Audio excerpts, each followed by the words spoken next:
Hey everyone, this is JK. Welcome back to another video. So in today's session, we are going to discuss about Azure Cost Optimization and the different techniques. We all know how to create resources and anyone with a basic idea about Azure or any cloud, any cloud knowledge can create resources.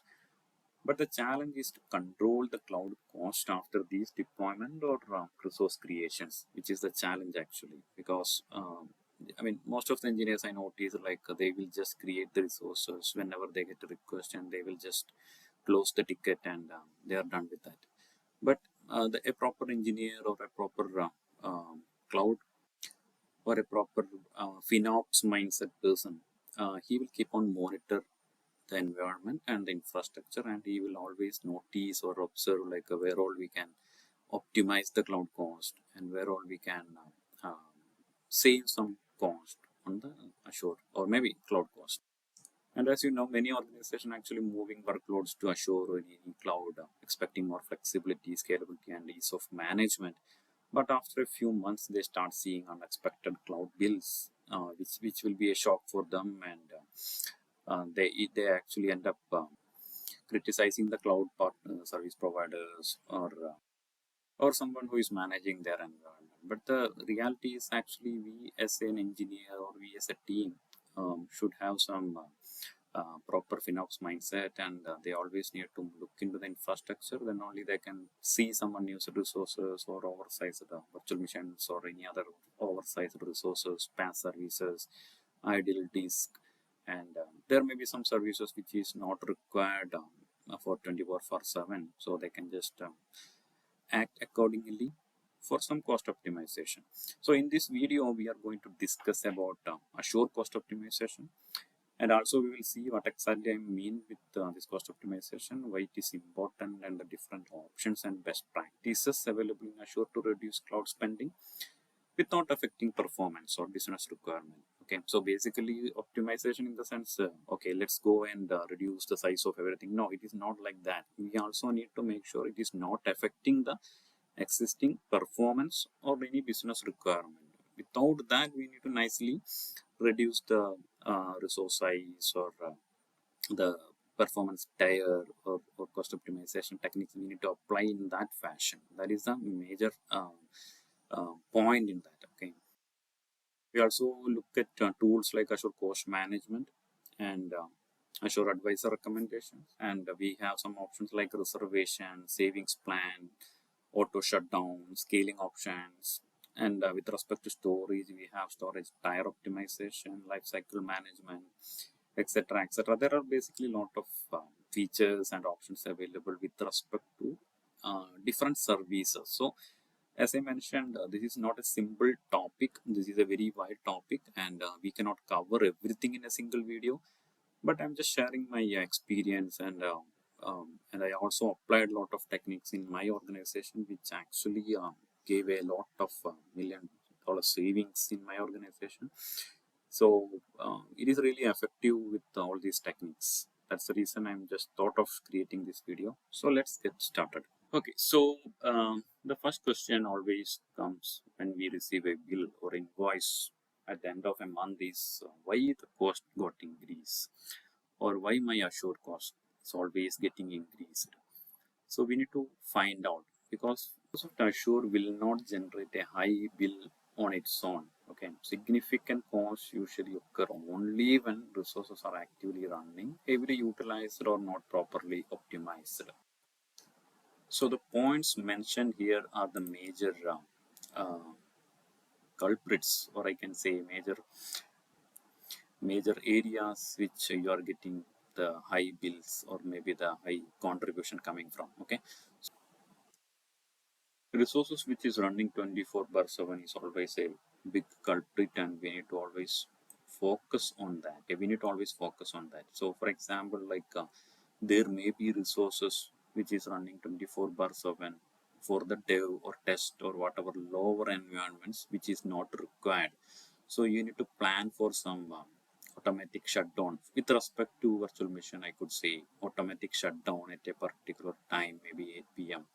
You need to shut down all the lower environment VMs, and again automatically start the VMs at a particular time in the morning, maybe 9 a.m. or 8 a.m., we can utilize automation account for this particular activity, which is a very easy method. You can utilize that. I have already created a video on how you can automate the virtual machine stop and start at a particular time. You can look into that. It is very easy method, which will give you a lot of cost savings with respect to the compute. And the second major one which you need to always look into is unused disk and also public IPs. I just given these two resources here, but you need to understand there are a lot of other resources as well with respect to your environment. Each organization will be using different Azure services and resources. So depending on that, you need to look into the infrastructure. You need to, for example, let's say one of the resources, maybe SQL databases, Azure SQL PaaS databases, and you can just look into the monitoring section. Or maybe if you are using a monitoring tool, you can look into that and you can take a list of all these resources, and you can contact the owners or the DBA team, and you can inform them these resources are heavily underutilized. You need to look into this, or maybe if it is not at all used, you can plan for decommissioning those resources. Those are some of the areas. Okay, so I noticed a lot of organization just create the disk and maybe they forgot to attach the disk to the particular virtual machine, and it is sitting idle for long times. Okay, and one more resources in this respect is snapshot as well. Some companies will take snapshot for any, if before any major activity, and that snapshot will keep there for long time. So you can note down that and you can delete after 1 or 2 months. That is another um, cost saving options. And definitely the oversized virtual machines. From the Azure Advisor itself, you will get some idea. But you can always create the virtual machine whenever there is a requirement with a lower size. Okay, for example, for the test or dev or QA environment, you can always recommend as an engineer. You also can recommend to the team, project manager, or whoever requesting for the server. You uh, can give a recommendation to them, like we can start creating a lower level SKU or maybe lower level size family VM, and later we can upgrade that to a higher size whenever the demand started or whenever there is a requirement. And this is a major, the fourth one is a major point I just want to highlight here with my experience, because as I mentioned, there are a lot of services available in Azure, and the organizations, use those services differently. For example, my organization may be using around 20 services, and your organization may be using 30 services. So each service have its own working model. So you need to understand that working model clearly. For example, I could say there is a service called Cosmos DB. So the working of Cosmos DB is entirely different. So you can create Cosmos DB containers with a auto scaling model or manual model. So both the model have its own pricing. So I actually implemented a project with respect to Cosmos DB to save some cost optimization and the benefits. So um, always we need to plan for that. For example, if the utilization is huge, we can do it with manual, and if you have already the predictable workloads, you can go with manual. But if it is there is no prediction, or maybe the containers inside the Cosmos DB, you don't have any idea what exactly the need is, and accordingly we need to select those models. So next point I would like to mention is about the monitoring, because monitoring is always a key point when with respect to cost optimization or anything with respect to cloud services. Monitoring is always a key point, and also governance in the sense we need to properly govern the resources with respect to tagging or any other governance options what we have in the cloud. We need to utilize those. Tagging is the major one which I need to highlight here. So we will get some idea about the resources and who created that, and what is the purpose of the resource creation. And when someone, the engineer who created the resource maybe left the organization, and later someone is inspecting the environment, and you still didn't get an idea about this resource, tagging will really help. For example, if he mentioned the purpose of this resource in the tagging, it will be really helpful to understand. Another issue is there may be a lot of subscriptions and there may be a lot of resources in the environment, but still there is no proper reservations, or there may be no proper savings plan or any other features not properly utilized. So we can always utilize these kind of features available in Azure. Reservation always give you a huge benefit actually. So there are 1 year reservation and 3 year reservation available. You can utilize that according to your need. Same applies for savings plan as well. Reservation and savings plan work actually in a different method. We will discuss that maybe in a separate video. Going to the next slide. So we have some of the default or maybe some of the native tools available in Azure to look into the cost management options. So like cost management and billing option is available, and from that tool itself you can look into cost analysis, some budgeting, etc. Let me just show you in the portal. So I'm in the portal, and I was referring to this particular place. If you come to here, cost management plus billing option, you can see a lot of options available here. So in this particular account, I don't have much resource, so that's the reason you will not be able to see much items. But what I'm trying to say is, if you come into cost management plus billing section, you will see something called cost management here. And if you go to the cost analysis section, you will see what exactly is happening in your account, and all the subscription will be listed here. I mean, in the scope section itself, if you have one particular billing account, it will be showing here, and it will the all subscription will be under that. And you can do a lot of filtering over here. You can do a lot of segregations. I mean, like with the group by whatever service or which service is getting a lot of cost in the particular month, and you can select the month from here, and you will be getting a lot of details here. This is really helping a lot actually to understand the cost implications, and you can analyze your cost in a better way from this particular tool. Also, there is an option to set the budget. For example, if you have something some budget you want to set up, you can set that budget over here, and you will always get a notification if you properly configure that. I mean whatever amount you want to put as a budget, and in the next step it will show the alerts. So if you have any DM email ID or DL, you can mention that, and it will be get an alert. For example, if you put here maybe $1,000, and that particular $1,000 is only for a particular month, you can set that the particular date and month. You can set that expiration date, you can set, and also you can set the alert email so that you will get some notification. Another important point you need to understand is with respect to the compute optimization. Definitely virtual machine is a key area we need to focus, because virtual machine itself have a lot of sections for pricing.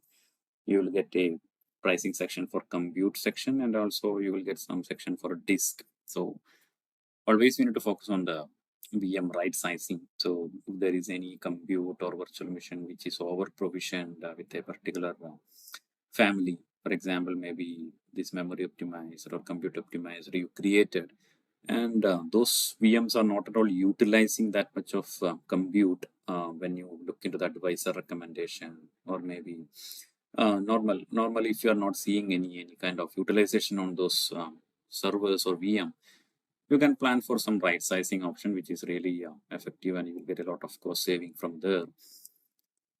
And the next option is, as I mentioned previously, you can always look for some auto shutdown and later start the mission in the morning. And also some people do that in a weekly basis. For example, Friday night, maybe they will shut down the VMs, the lower environments, and again they will start the VMs Monday morning. So that is also a cost-effective mechanism. At least for 2 days, if you're getting some cost savings, it is really it will be a benefit end of the month. And wherever if you can use Azure Spot VMs, That is also a good option, but that very rare case we will be using Spot VM. But you need to understand that is an option available in Azure, and because Spot VMs always will be cheap comparing with the normal pay as you go VMs. And scale set, wherever if you can apply virtual machine scale set, you can apply that, so that whenever there is a demand for VM, automatically the scale set will spin up virtual machine, and the demand goes down, it will scale in the resources and scale out, okay, according to the requirement. Another key area you need to focus is with respect to PaaS resource optimization. As I mentioned, there are a lot of PaaS services available in cloud. Especially in Azure, you need to look into those. For example, like app services, function apps, app service plans, Azure SQL database, logic apps, then Redis cache, etc., etc. There are a lot. As I mentioned, depending on the organization, they will be using different PaaS resources. So you always need to have an eye on those PaaS resources, whether it is over provisioned or whether I can downgrade the size, or maybe if I can utilize auto scaling on these PaaS resources, utilize that, and also look for some reservations or any other mechanism for these PaaS resources. If the resource are using for long years, you don't want to give the pay-as-you-go charges. You can always go to Azure reservation and utilize that. Azure reservation will give you a lot of benefits actually. So this is what I was referring in every slides. Reservation is one of the major cost saving option available in Azure. So if your resources or your project is already committed for maybe a couple of years, don't pay for pay as you go model. Okay, you can use reservation if the project or the resources are created for a long years, so that you'll be getting a lot of benefits. So reservation, I think you always prefer 3-year reservation, which will give a lot of savings comparing with the 1-year reservation. But either way, you can get some benefits, 1 year or 3 year, whatever. If you go, you will get some benefits. So reservation is main area which you need to focus. And always look into the Azure Advisor recommendation. You will see a lot of recommendations in Azure Advisor. There are mainly 5 sections you will be seeing. You will see something called cost, which is the one you need to focus. Okay, so there are some other areas as well, but in this video we were discussing more into cost. So you can go into the cost section, and it will show a lot of recommendations. It is very helpful actually. You will see a lot of recommendations like some of the resources are not used for a long time, or maybe there are app services plans without any app services or function apps, etc., etc. But there are a lot of advisor recommendations you'll be seeing in the cost section in Advisor. So the major areas you can focus with respect to optimization is definitely the compute optimization and storage optimization. Storage optimization in the sense, if you have storage account with a lot of TBs of data, you can plan for some storage account reservation. I mean, there is some reservation available for storage, block data, file share, whatever. You can do that as well. And also apply some life cycle policy. Life cycle policy is a good option with respect to storage account, so that the older data, maybe if it is a log, I mean, the storage account is keeping a logs for long years. You don't want to keep the logs for long years, right? So you can utilize something called life cycle policies, wherein it will be deleting the older data depending on the condition what you given inside of the life cycle policy. Networking optimization, definitely you need to look into the proper SKU, whatever networking resources you are using. If you are using virtual network gateway, always try to use depending on the requirement. Don't go with a higher SKU. Also, virtual network and all you need to consider properly. Otherwise, the network traffic charges will be there. So you need to always plan for the networking setup and all well planned. And monitoring and governance, I already mentioned about that. You need to follow the proper monitoring and always the proper governance. Tagging is always the important one you need to look into. And the licensing optimization. So I forgot to mention that. So if you're utilizing, or you already have some license available with respect to virtual machines or SQL servers, apply that when you're creating those resources in Azure. So there is something called hybrid benefit. So AHUB, that is a term they will be calling as Azure hybrid benefit. Okay. So you need to apply that. So you will get some kind of benefits. So you don't want to again pay for the license in Azure. And resource cleanup, definitely. Whatever resources you are not in use, you need to always look into those and you know to clean up those resources periodically. It is not one-time activity. Okay, so it is not at all a one-time activity. You always need to look into the infrastructure and do the proper actions accordingly. And also you can leverage third-party tools for this cost optimization efforts. There are a lot of third-party tools available in the market. For example, like VMware Cloud Health is one of that, and Adaptive 6 is also widely used in organizations.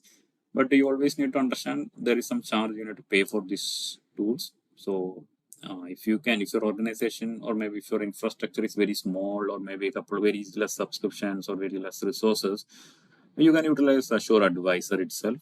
But if your organization is very big and the infrastructure is very big and you cannot monitor everything individually or with a group of people, you can utilize these tools. This tool will help you to, look your infrastructure and give some suggestions, and it will also send you some notification. These tools are always save your life.